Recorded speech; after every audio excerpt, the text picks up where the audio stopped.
앞에서 설명했던 부분들이 이제 레이어에 대한 기본적인 내용들을 쭉 설명하는 부분이었고, 요번에는 레이어에서 오른쪽 버튼 눌렀을 때 나오는 메뉴들. 자, 보다시피 포토샵은 레이어가 가장 중요해요. 계속 레이어에 대한 이야기가 계속 언급이 되고, 모든 예제를 작업할 때도 레이어 없이는 절대 작업할 수 없었다는 걸 알 수 있죠.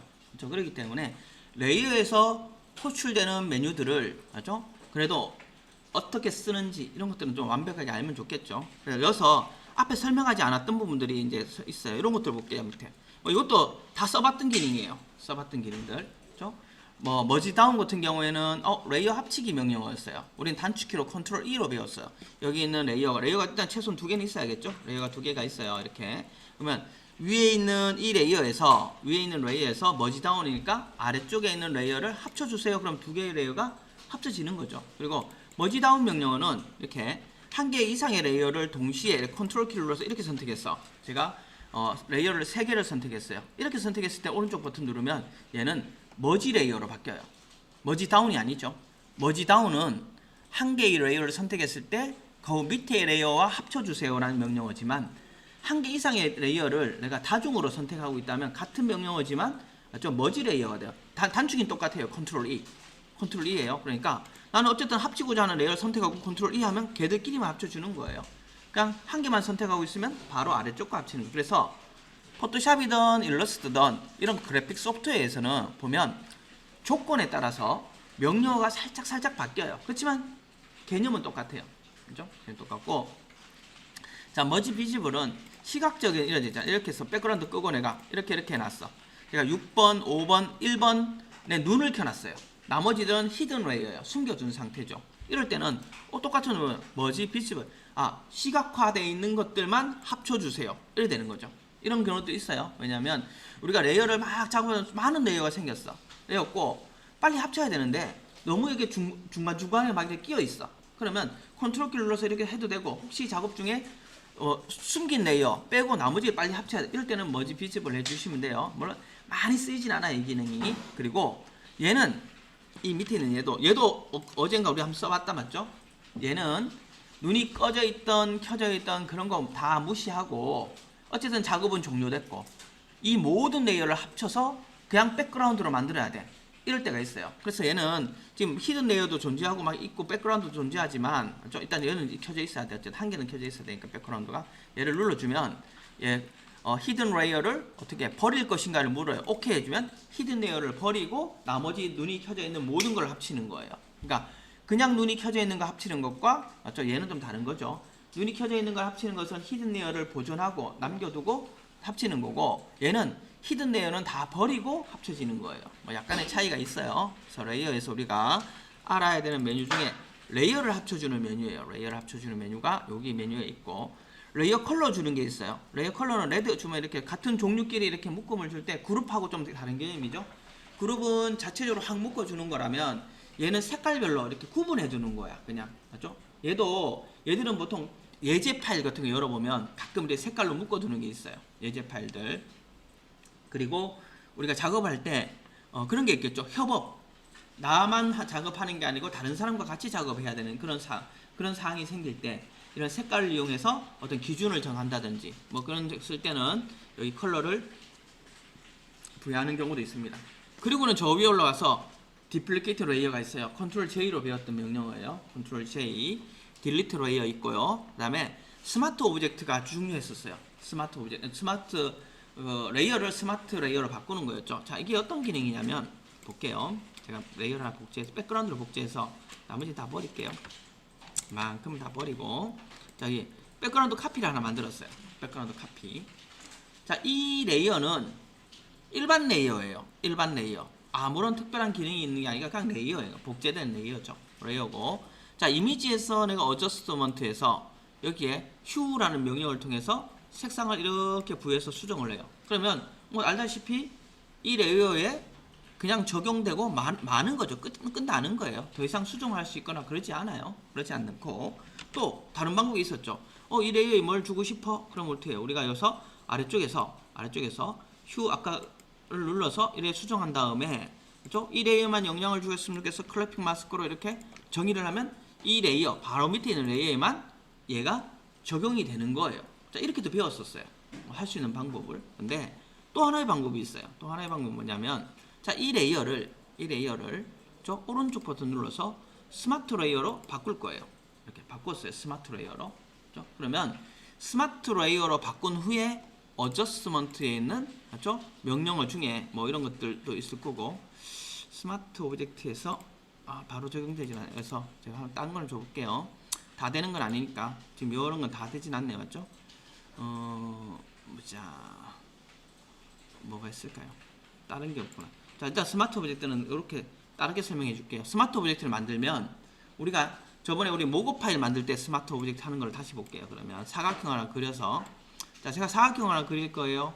쉐입으로 그릴 거예요. 쉐입.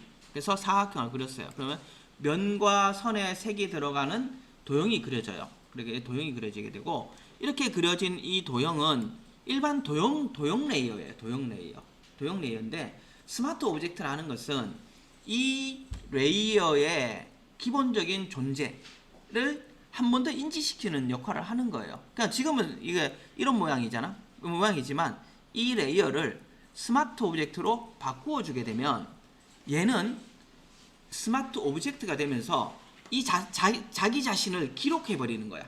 일종의 기록하고 담고 있는 거예요. 그래서 이 앞에서 보는 모습 보이죠? 지금 스마트 오브젝트가 바로 되기 전에 사각형이었고 스마트 오브젝트 했어. 그러면 저번처럼 이미지에서 제가 얘를 디스톨트를 이용해서 이렇게 왜곡을 시킬 거예요. 이렇게 왜곡을 시켜서, 그러면 이렇게 왜곡된 모습이 지금 현재 모습으로 보여지고 있지만, 맞죠? 얘는 어때요?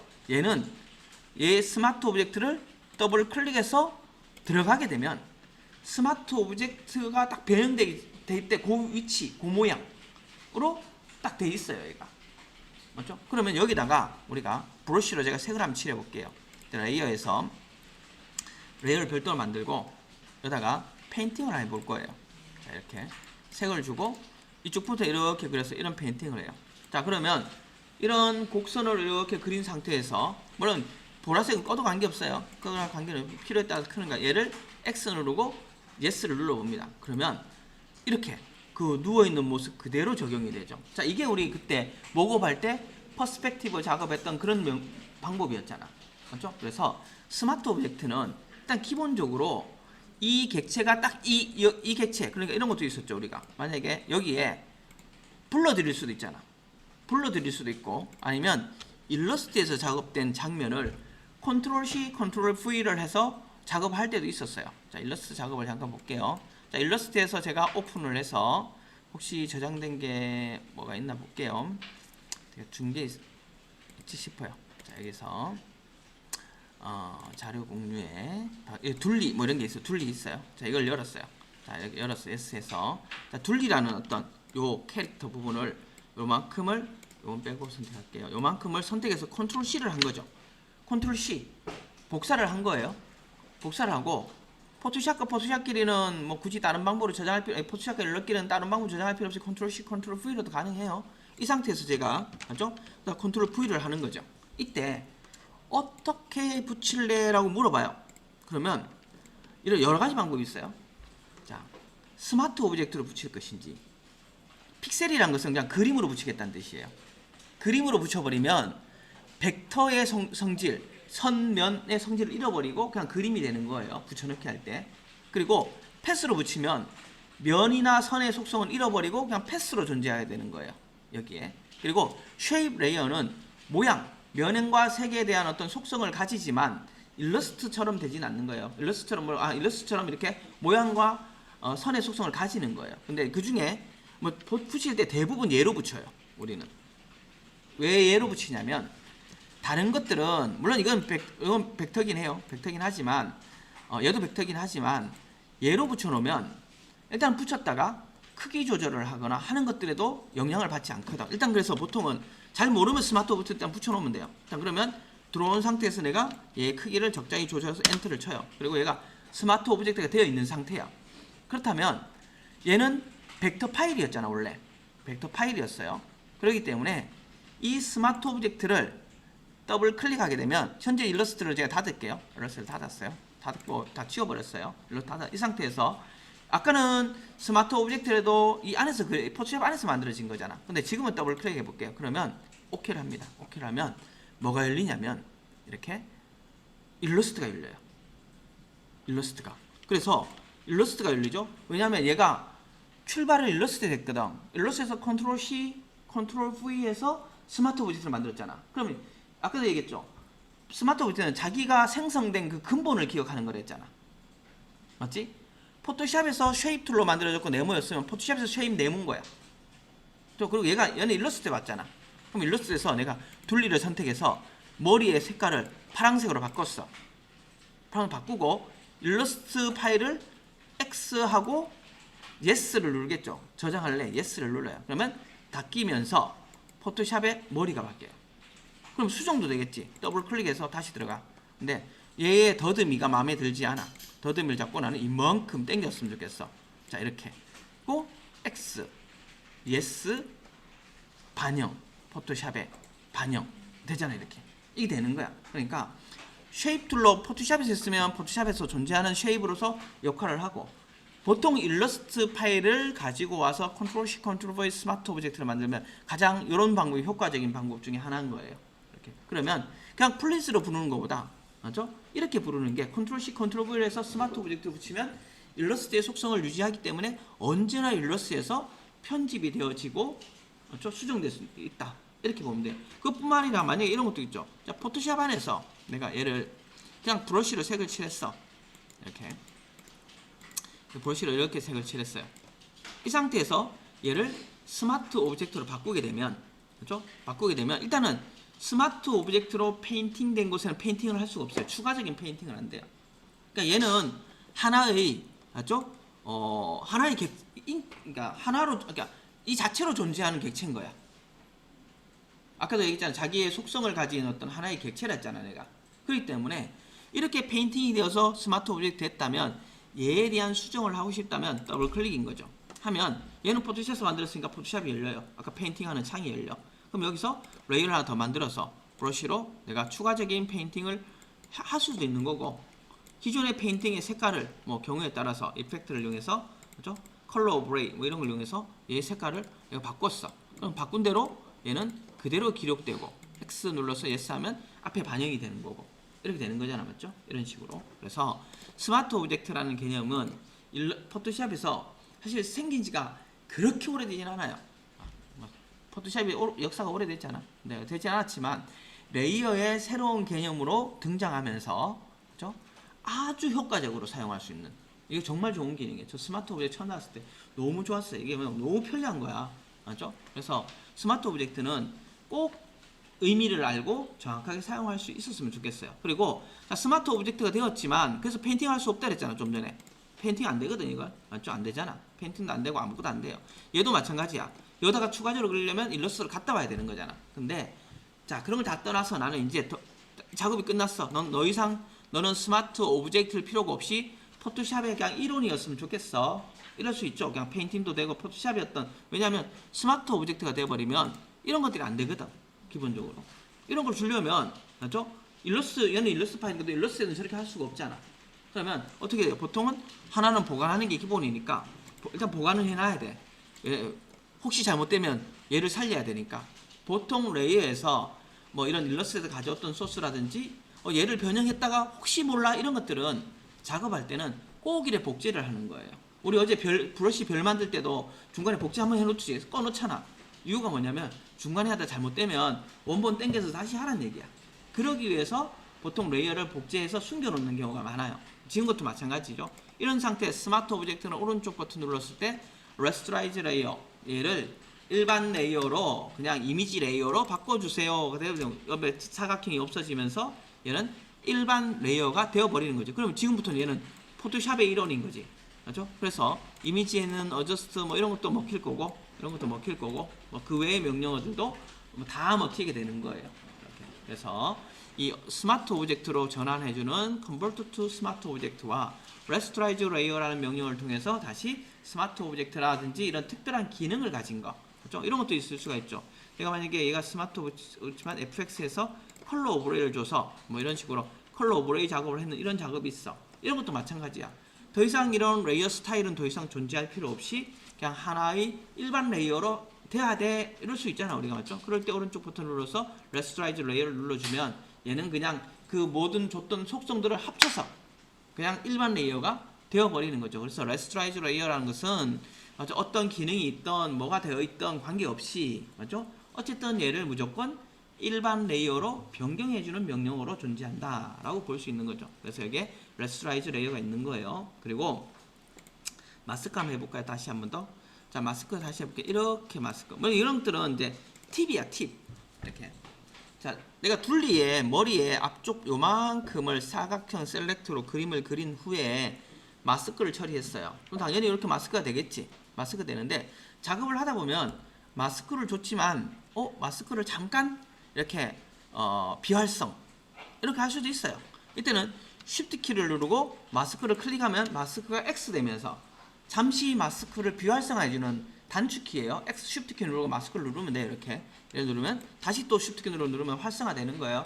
이건 이제 작업에 뭐 이게 특히 뭐 어떤 기능은 아니잖아요. 효과를 주는 건 아니고 작업을 하다 보면 종종 이럴 때가 있지. 그게 이제 여기 보면 마스크를 보면 Disable Layer 마스크, 그렇죠? 잠시 X, 다시 또 Enable Layer 마스크. 단축키가 Shift 키예요. 그냥 이거는 이제 그냥 팁처럼 알고 있으시면 돼요. 가끔 제가 어딘가 보여줄 때도 저도 이렇게 하는 거를 제가 보여준 적 있어요. 사실은 이렇게 하는 거를 설명을 하지 않았지만 제가 이렇게 껐다 켰다 하는 거를 보면서 뭔가 저렇게 하는 걸 봤는데 설명을 굳이 하지 않았었죠. 이게 단축키 Shift 키를 이용해서 하는 거고, 명령어는 Enable Layer Mask나 Disable Layer Mask라는 명령어를 통해서 이 작업을 진행할 수가 있습니다. 그리고 클리핑 마스크 만드는 거 있었죠. 클리핑 마스크는 어떻게 만들었어요? 단축키 Alt 키를 이용해서 중간 사물을 찍는 거였죠. 그런데 딱 배우지 않은 게 뭐냐면 벡터 마스크라는 걸 배워본 적은 없어요. 벡터 마스크를 배워본 적은 없었어요 우리가. 근데 벡터 마스크는 사실 저도 잘 안 써요. 잘 안 써서, 그러니까 우리가 만드는 이런 마스크는 이래 만드는 거 있죠. 이 마스크는 비트맵 마스크야. 왜? 페인팅을 하는 거니까. 이렇게 색을 칠하는 거잖아. 내가 색을 칠한다는 건 뭐야? 픽셀로 색을 칠하는 거잖아. 그럼 벡터 마스크라는 것은 무슨 의미겠어요?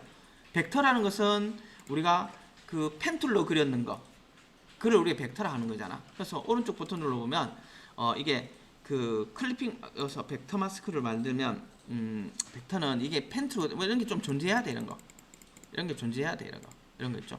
이런 걸 그린 다음에 저도 잘 안 써갖고 이거를 어떻게 하더라, 이렇게 선택하든가.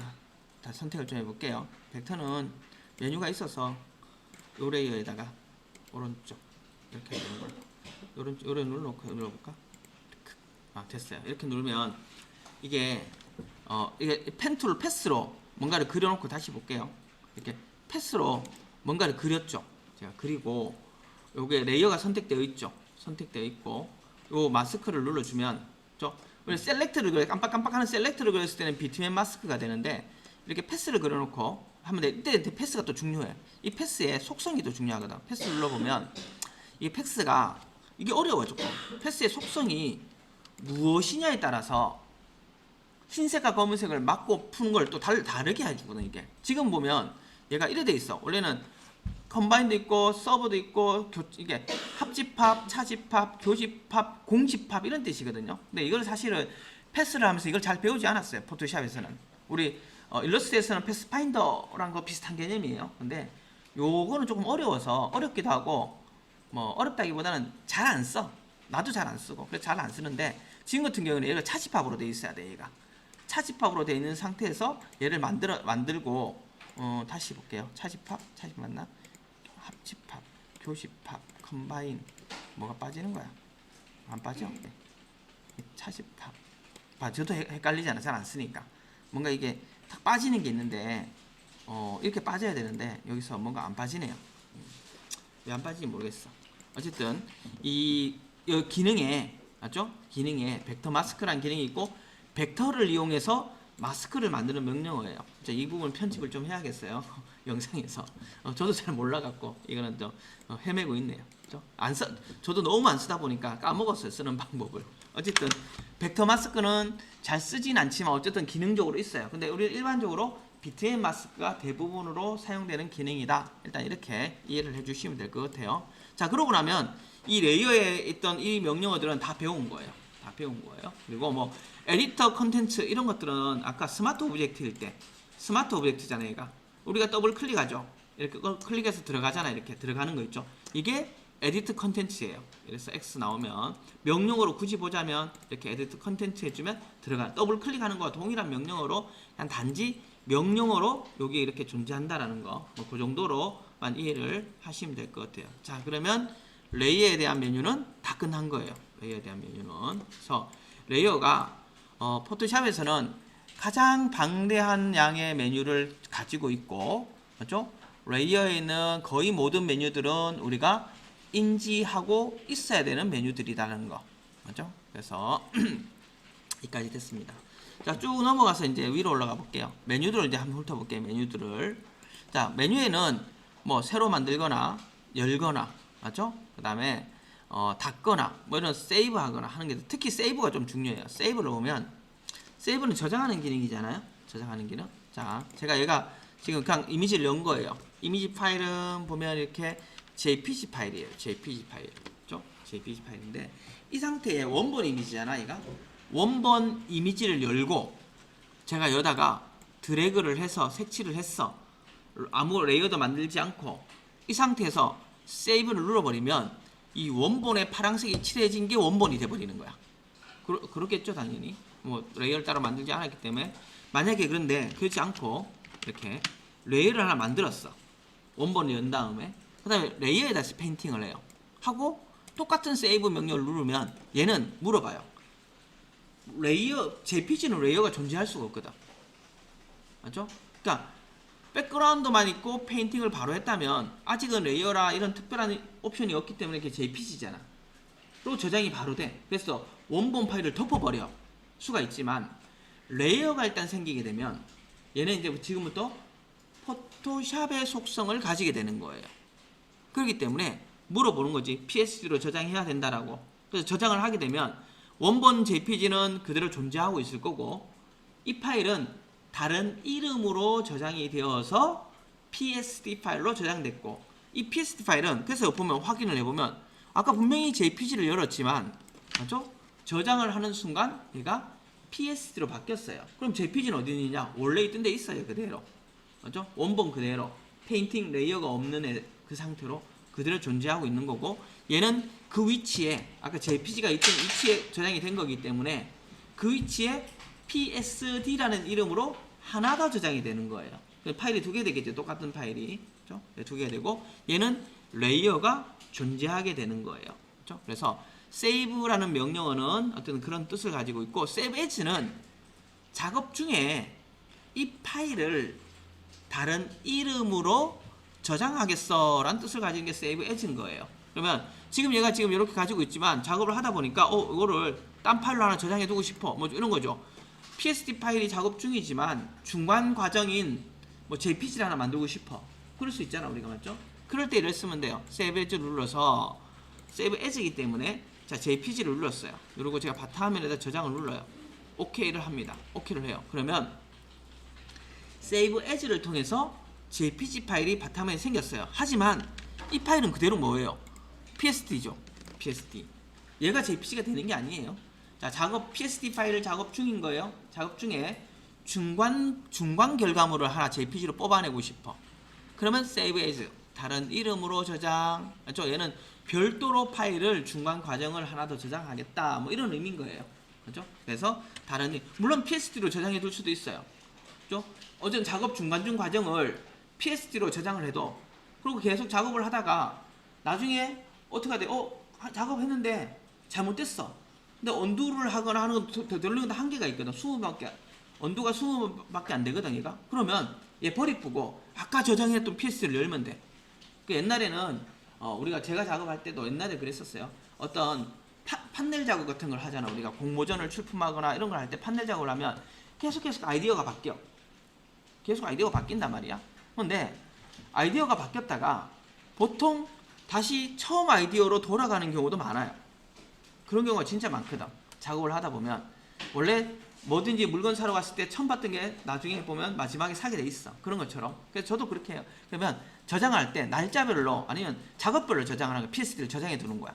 작업을 막 하다가 뭐 1시간 단위로 2시간 단위로 세이브 에즈를 통해서 똑같은 PSD를 저장해둬요. 이렇게 한 번씩 이렇게 PSD를 저장. 그럼 작업은 계속 진행되지만 PSD가 계속 하나씩 남아있겠지. 하다가 뭐 차 잘못됐어. 그럼 내가 원하는 시점에 PSD 파일을 다시 열어서 그때부터 다시 하는 거야. 뭐 이런 작업을 할 때도 Save As를 통해서 작업을 해요. 왜냐하면 아까 얘기했듯이 아이디어가 계속 바뀌지만 앞에 아이디어가 마음에 들 수도 있어. 근데 되돌릴 수가 없는 상황이겠지. 너무 많이 와버리면 되돌아갈 수가 없어요. 포토샵은. 맞죠? 계속 세이브를 저장을 하면서 할 거거든. 왜냐하면 파일 날리면 안 되기 때문에 계속 세이브를 한단 말이지 우리가. 그럼 원점으로나 아니면 중간 과정 3분의 1 지점으로 갈 수가 없어요. 그럴 때는 똑같이 Save As를 통해서 PSD 파일을 한번 저장 중간중간에 해주는 것도 좋은 방법인 거야. 그럴 때 우리는 Save As라는 명령어를 사용하게 됩니다. 사용을 하게 되고, 자, 근데 그 밑에 보면 뭐 처음 배우는 명령어네. Save for Web. 요즘 나오는 CC나 이런 데서는 Save for Web and Device 뭐 이렇게 명령어가 돼 있어요. Save for Web은 이 파일을 웹용 문서 형식으로 저장하겠다라는 뜻이에요. Save As랑은 조금 달라요. Save As는 이 이미지가 가지고 있는 이미지의 크기나 이미지의 해상도나 이런 것들을 아죠? 원래 가지고 있는 대로 하겠다라는 뜻이지만 웹 문서는 기본적으로 해상도가 얼마예요? 72밖에 안 되잖아. 얘는 웹 문서로 저장하겠다는 뜻이야. 얘가 가지고 있는 해상도를 무시하고 72로 간다는 뜻이에요. 무조건. 그렇죠? 그래서 Save As를 눌러주면 As를 눌러주면 얘가 이렇게 대화창이 떠요. 그래서 해볼게요. 여기 캔슬 해보고 해상도 얼마인지 봅시다. 얘가 해상도 96이에요. 96. 그렇죠? 이 96이 좀 애매하지만 96은 화면을 캡처하거나 이럴 때 생기는 해상도가 가끔 저래 96이 나와요. 그렇죠? 어쨌든 얘를 해상도를 제가 막 100 정도 이렇게 줄 수 있겠죠. 해상도가 이렇게 100 정도 이런 해상도 있고 96이니까 뭐 비슷하니까 갈게요. 자, Save As를 통해서 Save for Web을 통해서 얘를 내가 만약에 PNG로 저장하겠어. 뭐 이렇게 주는 거죠. 그럼 밑에 아래쪽에 옵션들도 있을 거예요. 화면이 좀 작아서 잘 볼라나 모르겠다. 어쨌든 이렇게 저장을 해주면 이 안에서 퀄리티도 나와요. 퀄리티도 나오고 그리고 비교도 해볼 수가 있어요. 자, 여기가 JPG는 압축 저장 방식인 거예요. 압축 저장. 압축 저장을 한다는 것은 이미지가 가지고 있는 퀄리티를 떨어뜨려서 용량을 줄인다는 뜻이에요. 그게 JPG 파일 포맷의 특징이에요. 그래서 JPG 파일을 열어서 2번 이상 가공하면 안 된다 그랬죠. 제가 옛날에 그런 얘기를 했어요. 그러면 품질이 확 떨어져. 그래서 막 픽셀이 막 보이고 깨져 보여. 이런 얘기 했잖아요. 그거를 여기서 시각적으로 볼 수 있어요. 보세요. 투업을 딱 켜놓으면 두 개를 비교해 보는 거거든. 위에가 오리지널이에요. 아까 원본. 밑에가 JPG인 거예요. 왜 JPG 옵션을 위를 누르면 안 뜨지만 아래쪽을 누르면 JPG 옵션이 떠요. 이때 퀄리티가 나오죠. 그러면 용량도 보세요. 자, 원래 오리지널은 2.25메가예요. 근데 내가 JPG라는 압축 단계를 거쳐서 60 정도의 퀄리티를 유지해 주세요 라고 했는 거지. 그러고 나면 이 JPG 파일은 124.4KB 된 거야. 거의 20분의 1로 줄었는 거예요. 용량이. 정말 작아졌지. 그때 품질을 보는 거예요. 이렇게 확대도 돼요. 이거 확대를 해서 이렇게 보는 겁니다. 그러면 비교해 보는 거지. 이때의 퀄리티와 이때의 퀄리티를 비교해 봅니다. 뭐 이런 데 보면 표시가 나요. 얘보다 얘가 품질이 떨어져. 그럼 더 떨어뜨려 볼게. 쭉 이만큼 떨어지면 이게 더 흐려지고 더 지저분해졌어요. 노이즈도 많이 생기고. 근데 용량은 봐. 55KB로 줄었죠. 자, 이 Save for Web은 이렇게 웹 문서로 저장을 할 때 그냥 JPG 할 때는 사실 퀄리티가 얼마큼 되는지 시각적으로 볼 수가 없었죠. 하지만 이 Save for Web 명령어를 사용하면 시각적으로 퀄리티가 얼마큼 되는지도 볼 수도 있고 용량이 얼마큼 주는지도 확인도 할 수 있어요. 이래서 저장을 누르게 되면 나는 현재 이 JPG가 2.25MB였는데 55KB 정말 작은 양으로 줄여요. 하지만 그 퀄리티를 봤을 때 뭐 이 정도면 뭐 이 정도 줄어도 크게 문제가 없을 것 같아 라는 어떤 용량은 많이 줄어들지만 그렇지만 보통은 이게 이렇게 줄진 않아요. 보통 아무리 못 줘도 한 80 정도는 줘요. 퀄리티를.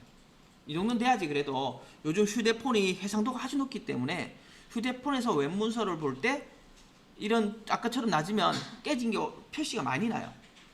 PC일 때는 괜찮아. PC일 때는 그게 크게 표시가 안 나요. 왜냐면 모니터 해상도가 얼마 안 되거든. 모니터는 좀 이게 크게 해상도가 높지 않아요. 근데 휴대폰 해상도는 굉장히 높기 때문에, 그죠? 굉장히 높기 때문에 그런 것들이 표시 날 수 있어요. 그래서 용량과 퀄리티를 보면서, 그죠? 저장을 할 수 있어요라는 기능이 Save for Web인 거예요. Save for Web이기 때문에 다른 이름 저장과 동일하게 어떻게 다시 이미지 옵션을 보여주세요라고 나와요. 이렇게. 그래서 저장을 눌러주게 되면 저장이 되게 되고, 다시 확인을 해보면 얘는 용량이, 그죠? 용량이 이거 500KB, 이거 112 적은 거겠죠? 그러니까 용량이 좀 줄어든, 아까보다 퀄리티도 떨어지고 용량도 줄어든 이미지가 만들어지게 되는 거예요.